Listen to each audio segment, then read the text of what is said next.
मसीह यसु के ज़िंदा और जलाल नाम में आप सबकी सलामती हो। खुदावंद की हज़ूरी में इन दिनों में खुदावंद ने मुझे बोझ दिया कि मैं इस बात के लिए दुआ कर सकूं,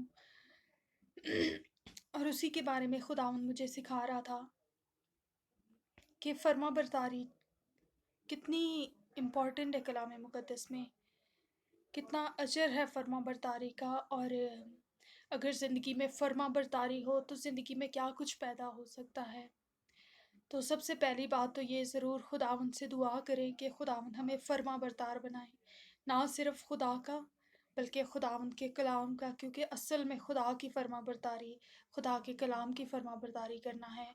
और फिर जिन बातों का हुक्म कलाम मुक़द्दस देता है, जिनके फर्माबरदार रहना है, खुदावंद हमें उन चीज़ों की फर्माबरदारी करने का भी फ़ज़ल दे। क्योंकि सबसे पहले जो मेरे और आपके लिए एक मिसाल है कलाम मुक़द्दस में, वो यीशु मसीह है। और उसके बारे में लिखा है कि उसने दुख उठा कर फर्माबरदारी सीखी। फर्माबरदारी करना कोई आसान नहीं है, कुर्बानी देकर फर्माबरदारी करनी पड़ती है, अपनी ख्वाहिश को मार कर फर्माबरदारी करनी पड़ती है, और बहुत दफ़ा हमें मुश्किल लगता है। और आखिरी दिनों के बारे में कलाम मुक़द्दस में लिखा है कि आखिर ज़माना में लोग नाफरमान हो जाएंगे। और आज मैंने देखा है बहुत से पेरेंट्स इस बात से परेशान हैं कि उनकी औलाद नाफरमान हो चुकी है। और मुल्क फर्माबरदार नहीं है अपने लीडर्स का, चर्च फर्माबरदार नहीं है। फर्माबरदारी का कलाम मुक़द्दस में बहुत बड़ा अजर है। ईमान का ताल्लुक़ फर्माबरदारी से है। आपको पता है कि नूह को कुछ भी नज़र नहीं आ रहा था, लेकिन जो खुदावंद ने उससे कहा था, वो ईमान से कश्ती तैयार कर रहा था। उसे वो चीज़ें नज़र नहीं आ रही थी जो होनी थी, जो वाक़या होनी थी, लेकिन फिर भी ईमान की हालत में वो उस कश्ती को तैयार कर रहा था। फर्माबरदारी ये नहीं है कि हमें अजर मिल जाएगा और हमारी आँखों के सामने अजर होगा तो हम तब करेंगे।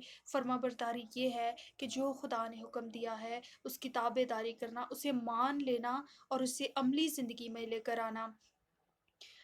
इब्राहिम के बारे में लिखा है कि उसने भी फर्माबरदारी की खुदावंद की, उसने खुदावंद के वादे का यकीन किया। एलिय्याह ने खुदावंद का यकीन किया और बार-बार खुदावंद की हुज़ूरी में झुका। एक बार नहीं, 2 बार नहीं, 7 बार झुकता रहा। बरदारी ये है कि कुछ नज़र नहीं भी आ रहा तो भी खुदावंद के कलाम के वादों पर अमल करना। बहुत दफ़ा हम कहते हैं कुछ नहीं हो रहा, हम छोड़ देते हैं। ईमान का ताल्लुक़ फर्माबरदारी से है। इब्रानियों के 11वें बाब में अगर आप पढ़ें तो बार-बार ओबीडियंस का लफ़्ज़, फर्माबरदारी का लफ्ज़ इस्तेमाल हुआ है। तो अगर यीशु मसीह ने फर्माबरदारी की है दुःख उठाकर, तो मुझे और आपको भी फर्माबरदारी करनी। कलाम